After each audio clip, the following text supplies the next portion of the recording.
Service department, fire service department, हमारी मांगे पूरी करो, हमारी मांगे पूरी करो। अगर आप भी लेना चाहते हैं देश दुनिया की तमाम जानकारी तो आज ही सब्सक्राइब करें हमारे चैनल को।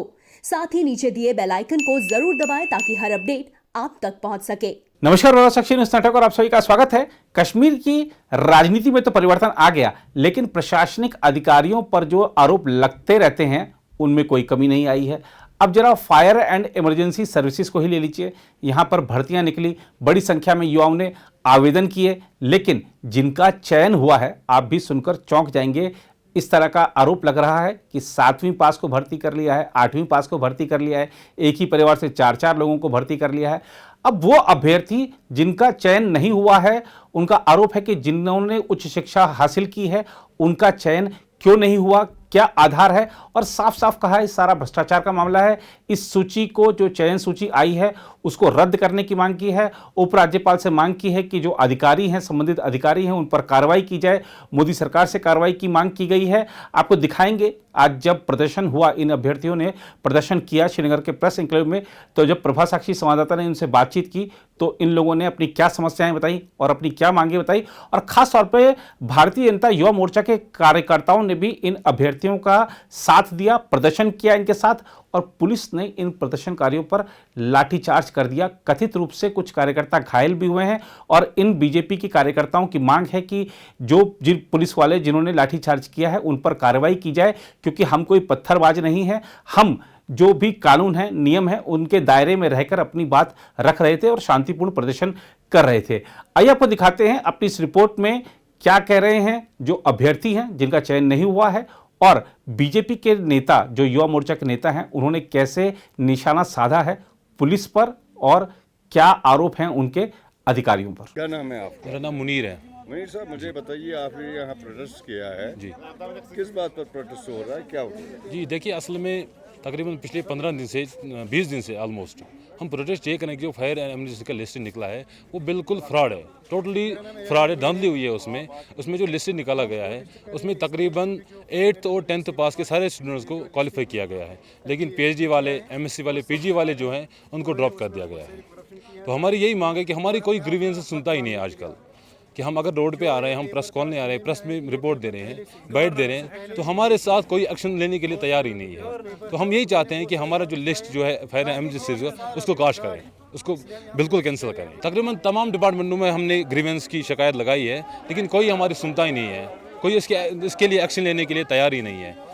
बस यही असल में वजह है कि हम रोज़ सड़कों पे आते हैं। अगर ऐसा नहीं हुआ तो हम बिल्कुल सड़क पे बैठ जाएंगे। सर, इसमें ज़्यादातर ऐसे कैंडिडेट्स, ऐसे एस्पिरेंट्स सिलेक्ट हुए हैं जो सिर्फ 8th और 10th पास है। अगर हम देखेंगे इस लिस्ट में तो कोई एस्पिरेंट ऐसा है ही नहीं जो PhD है, जो ग्रेजुएट हैं या जो ग्रेजुएट प्लस हैं MA, उनमें से कोई स्टूडेंट। ये धांधली नहीं है तो और क्या है सर? हम तब तक घर नहीं जाएंगे जब तक ये लिस्ट कैंसिल नहीं हो जाएगी, तब तक हम सड़क पर आएंगे। हम ऐसा प्रोटेस्ट करेंगे जो एक हिस्ट्री बनेगी, इसी तरह हिस्ट्री जिस तरह उन्होंने ये हिस्ट्री बना ली है। ये जो इसमें बहुत सारे कैंडिडेट्स ऐसे हैं जिनको 100 में से 100 आया है, ये हिस्ट्री नहीं है तो और क्या है?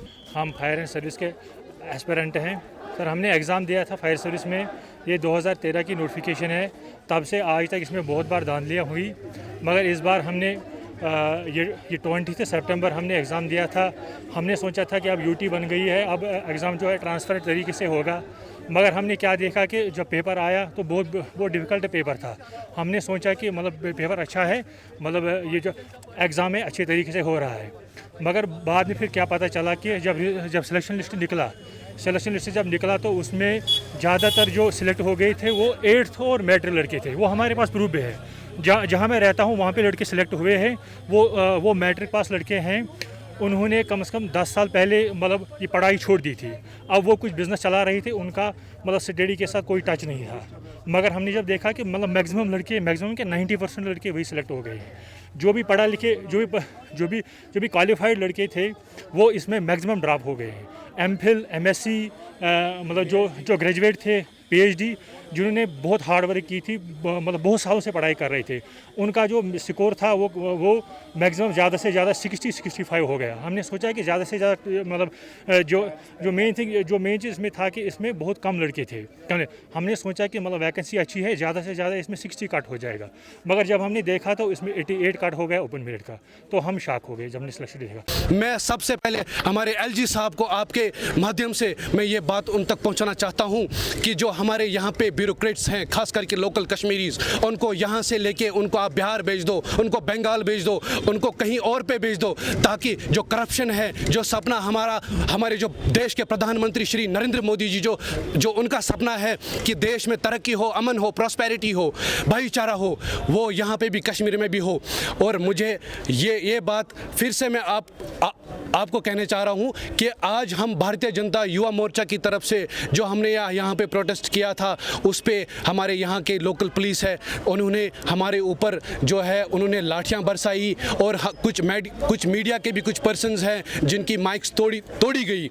मैं उस चीज़ को भी कंडम करता हूँ। हमारे पास आर्टिकल 19 है ऑफ द इंडियन कॉन्स्टिट्यूशन जो हमें गारंटी करता है right to freedom of speech and expression, और वो चीज़ है अगर हम एक पीसफुल प्रोटेस्ट यहाँ पे कर रहे हैं, no one can touch us, even कि जब तक कोई वायलेशन ना हो, यहाँ पे कोई पथराव नहीं हो रहा था, कुछ नहीं हो रहा था। लेकिन बहुत ही बदकिस्मती की बात है कि जो यहाँ कश्मीर में जो जंगल राज चल रहा है, वो जंगल राज जब तक ख़त्म नहीं होगा तब तक हमारा नौजवान ये ऐसे ही रोड्स पे आएगा, ऐसे ही वो सुसाइड करेगा, ऐसे वो गन उठाता जाएगा, ऐसे वो गलत काम करता जाएगा। जब तक ये चीज़ें बंद नहीं होंगी तब तक ये होता जाएगा।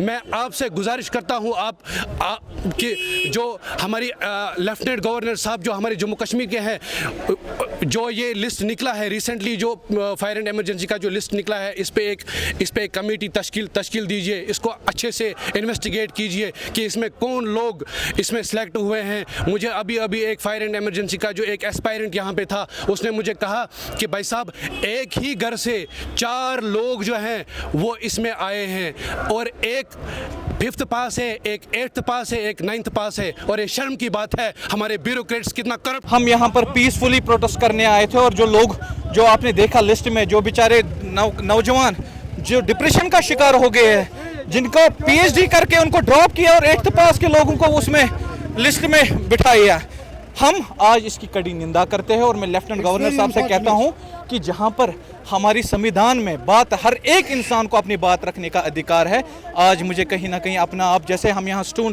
पेल्टर आए थे उस तरीके से हमारे साथ पुलिस ने बिहेव किया, बहुत शर्मनाक, और हम इसकी कड़ी निंदा करते हैं। कह रहे हैं, हम गवर्नर को कह रहे हैं 30 साल 35 साल यही हो रहा है यहाँ पे, आप देख लो क्या नाजायज। हम गवर्नर साहब को इल्तिमास कर रहे हैं, यहाँ के जवान ड्रग्स में मुब्तला नहीं हो जाएंगे तो फिर क्या करेंगे? करप्शन नहीं हो जाएगा तो फिर क्या? करप्शन नहीं चलेगा, नहीं चलेगा।